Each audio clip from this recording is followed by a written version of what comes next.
Hi, this is Sebastian for the Metal Gods Meltdown, and I'm joined by Steve Brown from Trixter.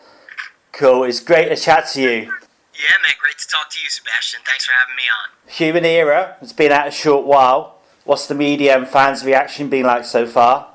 It's been incredible, man. You know, it's, what can I say? Here we are, a band that's been around 30 years, all original members, and really at the top of our game, making the best music that we've ever made. And Human Era it's mind-boggling to me, and I'm just so proud of the guys and so proud of myself. You know, I can't believe it, actually. And the fans' response has been incredible. So it's an awesome time to be in the Trixter world. I can imagine. It's an awesome album. And playing live, you could just play the whole new album, couldn't you? I know. I wish we were able to do that. You know, we were on Eddie Trunk's show the other night in New York City, and you know, PJ brought that up, and I didn't even realize that. He's like, man, you know, the thing that sucks most about it, you make this great record that. At best case scenario, you're only going to get to play one or two new songs, because when we go out and play, we have to play the hits and we have to play the older songs. And but the good news is, you know, like we did when we released New Audio Machine, we put Machine and Tattoos of Misery in the set, and it fit perfect. So we've already played Rockin' to the Edge of the Night at a couple of our shows, and of course, as you can imagine, it goes over just like our old songs. So hopefully we'll be able to incorporate a lot of the new music into the set. So are you planning to go out on tour in the States or even get it to Europe?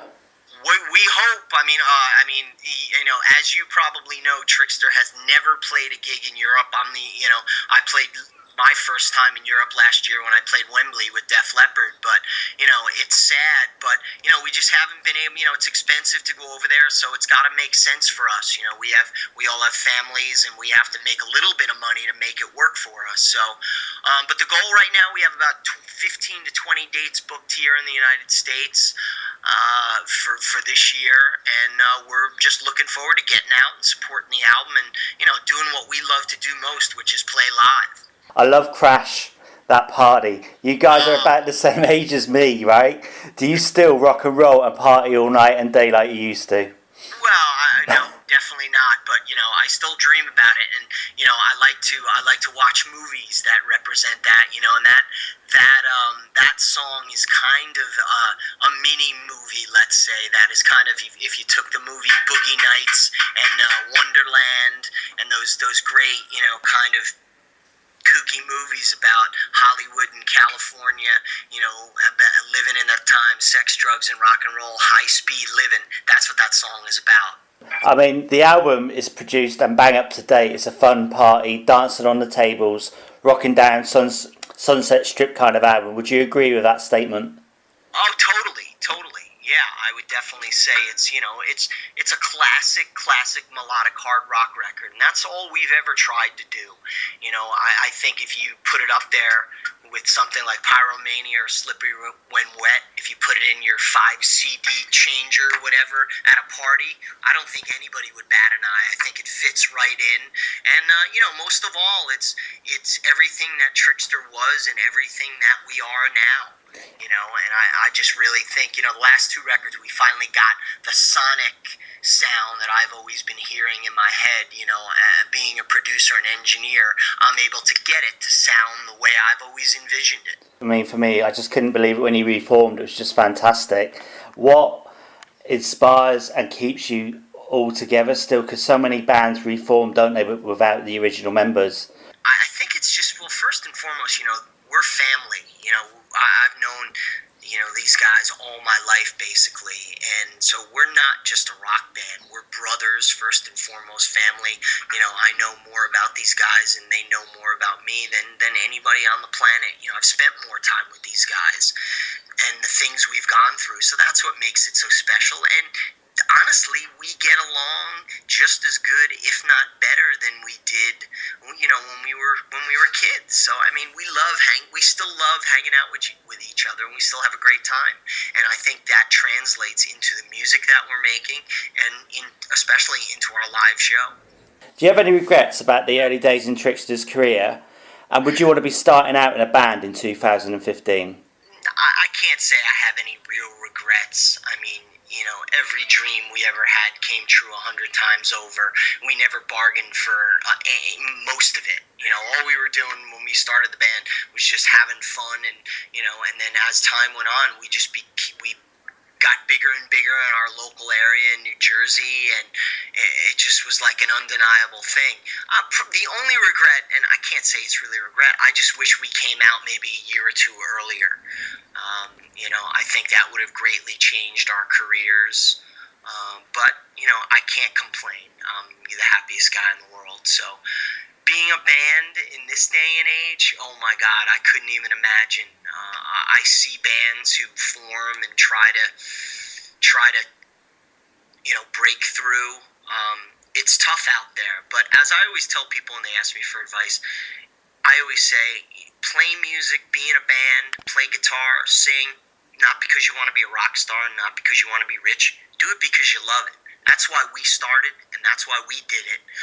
We were lucky enough, we were the one in a million of bands that were lucky enough to get a record deal and become rock stars and tour the world and do all those great things. And, you know, we're just very blessed, and we're thankful, and we cherish all those memories, and we're thankful that we're still able to do it.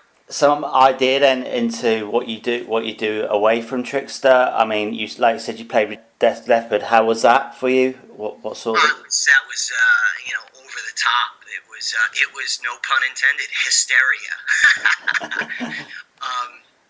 You know, those guys have been friends of mine for, you know, almost 30 years, since I was a little kid, since they were little kids or young men.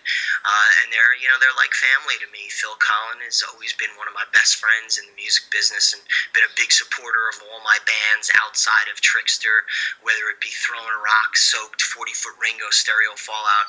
You know, Joe and Phil actually invited 40-Foot Ringo to tour with them in the early 2000s, but we just couldn't put it together financially to make sense. So, you know, they've been, you know, great supporters, like I said, and when Viv got diagnosed with cancer back in 2013, I was the guy they called, and it was an honor. And to play with them, and, you know, of course, to play Wembley Stadium, my first show with them doing that thing last September, was mind-blowing. And just overall, just one of the greatest experiences of my life. I can imagine. Okay, I've got a silly question now then. You have to think. You might not have to think. You might just get it straight away. Sebastian Bach, when I asked this question, it's 4 words to describe Trixter. I asked Sebastian Bach. He's like Canadian. I can't do his accent. And then Norwegian and some other bizarre stuff. I was like, And he was a really cool guy to interview as well. I mean, people say Seb Bach's hard to interview. I didn't find him, so. But anyway, I digress. Can you give me? Baz he's a good dude. You know. He gets a bad rap, but I've known, you know, Trixter opened up. You know, I've known all the Skid Row guys. Snake and Rachel are very good friends of mine. I've known them since I was 15 years old. They're still to this day great friends. And, you know, Trixter had played with Skid Row before Baz was in the band, and we played the first American show they ever did with Baz, you know. And, you know, it is what it is, man. You know, he's high energy. That's all I can say. I mean, he's only a couple of years older than me, but growing up, his music and Trixter as well were like what got me through a lot of hard times. You know what I mean? Of course. So that's what we're here for. Have Trixter ever thought about doing like a acoustic album? There's a lot. Yeah, there's a couple things, you know, that I definitely want to do before we get too old to do it. First and foremost, I want to do the first official, like, professionally done live concert DVD, you know, a la, you know, Live Without a Net or you know, whatever is out nowadays, you know, just a really good, because I think Trixter Live is definitely where we shine the most. So to be able to do a really cool, you know, multi-camera, we have a couple things on our website that are really good, but, you know, to where I wasn't able to go back in and remix it, you know, and really make it sound good like some of the other, you know, things that have come out, like Def Leppard did with Viva Hysteria, or I played some gigs with Dennis DeYoung from Styx. He put out a live thing, you know, live from Los Angeles. That was killer. So I'm hoping we get to do that in the next couple of years. And yeah, an acoustic record, you know, because on the last 2 releases, you know, we've had bonus tracks where on New Audio Machine we did a a new version of Heart of Steel, which I thought came out incredible. And then on this record, we did an acoustic version of Always a Victim, which was always one of my favorite Trixter songs. So I think definitely that's something I would like to do. Can you give me 4 words to describe Trixter? Rockin', family, fun, band. Final words for our listeners and your fans.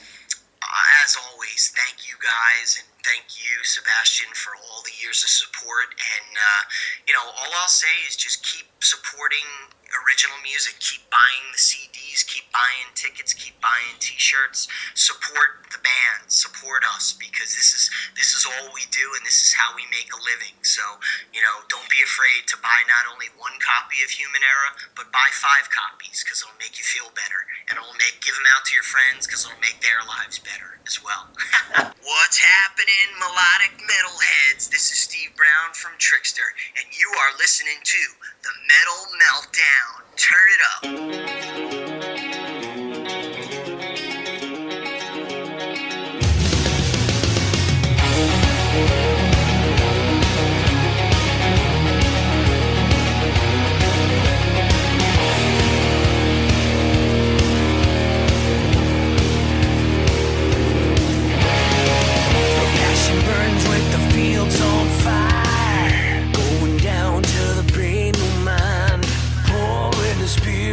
Get me loose, deliver us from this boiler room. A silence grows in the blood-red sky, the road shaking from a broken pride. Into the eyes of the cyclone game, waste away this eternal flame.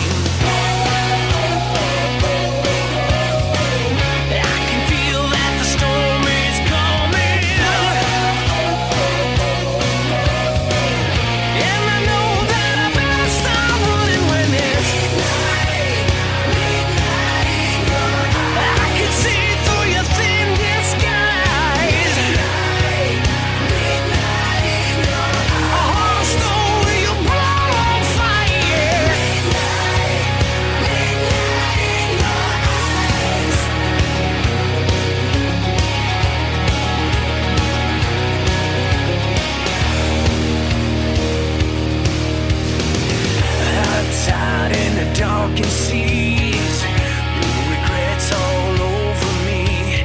Walking the line in the hopes to free the animal with apologies.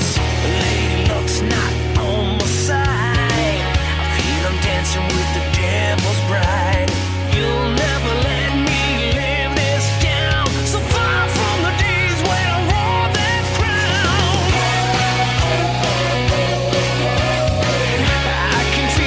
Storm is coming, and I know that I better start running when there's light. I can see through your thin disguise. A heart stone with your blood on fire. And I played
in the blood-red sky, the road shaking from a broken pride.